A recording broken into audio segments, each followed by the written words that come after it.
Hello, everyone.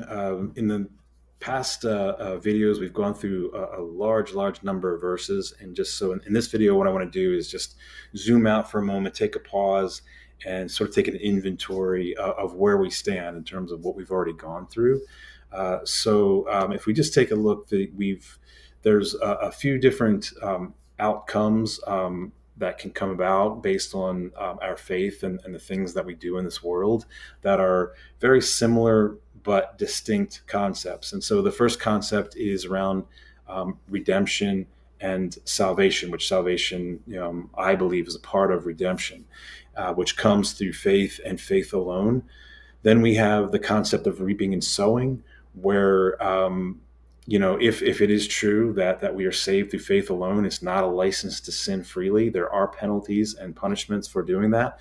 So in the concept of reaping and sowing is that if we start sinning willfully, once we come to salvation, we could be punished in a lot of different ways temporally. So, things like coming down with a disease or an injury or um, getting into an accident or uh, premature death or having some sort of anxiety or heartbreak or financial stress. There's a lot of different ways that God can impose pain and suffering on us through our sin. Um, on the flip side of that, there are crowns and rewards that are mentioned in the New Testament. There's about five of them that we can earn through our good works. And then there are some people who also believe that in order to have salvation, that it's not just faith alone in Jesus. That, in other words, the faith alone in Jesus implies that Jesus' blood has covered us completely. That his blood was perfect, and that it doesn't matter how many good things we do in this world, we cannot save ourselves because God's standard is perfection, and that's why it's faith and faith alone in Jesus that's required for salvation. The alternative view is that is just the entry point. Is you have to have that faith, but then your faith has to be fruitful. That you have to produce good works through your faith in order to earn your salvation or prevent yourself from losing it. And so those are sort of the four different concepts that are very similar but distinct.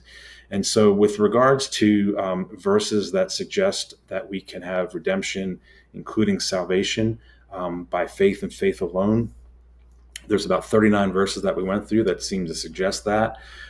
We went through one verse around reaping and sowing. We went through about five verses that seem, around these crowns and eternal rewards that we can earn. And there's an additional 12 verses that seem to suggest that faith plus works are required for salvation. Obviously, the concept of salvation through faith alone and the concept of salvation through faith plus our works, they contradict each other. So only one of those two concepts can be correct. And so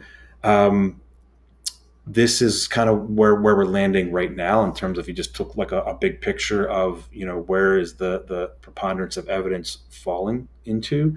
It seems right now there's more evidence to suggest that uh, salvation can happen through faith alone, but that there where our works are impacting our eternal rewards and possibly reaping and sowing when we're not when we're sinning willfully. So that being said, this is not a comprehensive list of verses. There's I'm sure there are other verses in the Bible around these topics. You can believe me or not believe me, but I didn't cherry pick these verses. I just tried to pull as many as I could, and this is kind of where we're currently standing.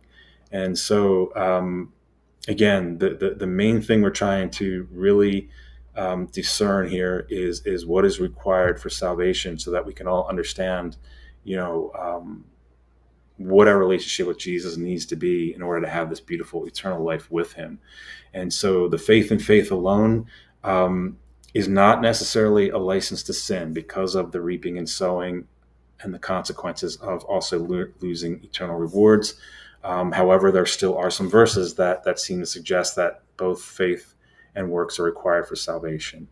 So the main thing that I'd like to focus on in future videos is those 12 verses that require faith, seem to suggest requiring faith plus works. So that's where we stand in a bigger picture. I just want to go ahead and review very quickly, just read through the verses that we've looked at so far. So first, regarding faith alone for redemption and or salvation, there was 39 verses. This is the list of verses that seem to support this concept. We looked initially at what I would personally considered foundational verses that seem to strongly support the idea of salvation through faith and faith alone. They were the first one is John 3:16, which says, "For God so loved the world that he gave his one and only Son, that whoever believes in him shall not perish, but have eternal life." Then we had Ephesians 2, verses 8 and 9. "For it is grace that you have been saved through faith, and this is not from yourselves, it is a gift of God, not by works, so that no one can boast." And so this one is really interesting, because not only is Paul suggesting that we can have salvation through faith, but he explicitly states that it's not by works, and that it is a gift from God through God's grace. And so that is, in my opinion anyway, a very strong verse to support this concept of salvation through faith alone. And then we have Romans 10, verses 9. "If you declare with your mouth Jesus is Lord and believe in your heart that God raised him from the dead, you will be saved." Okay, then we had Matthew 7, verses 13 and 14. This is the narrow gate. "Enter through the narrow gate, for wide is the gate and broad is the road that leads to destruction, and many enter through it. But small is the gate and narrow the road that leads to life, and only a few find it." And so I'm not going to go through this entire verse again. We cross-referenced a few other verses when we went through this, because we needed to try to understand, like, what is the narrow gate? What does that mean exactly? But what we reviewed and went through with this verse is that verses that seem to support the idea that the narrow gate is the faith and faith alone in Jesus, because it does require a lot of humility and requires us to really overcome any pride that we have, to totally submit ourselves to Jesus and to surrender to him completely, where we recognize that no amount of good works can bring us to salvation. So then we had Matthew 7, verses 21 through 23. "Not everyone who says to me, 'Lord, Lord,' will enter the kingdom of heaven, but only the one who does the will of my Father who is in heaven.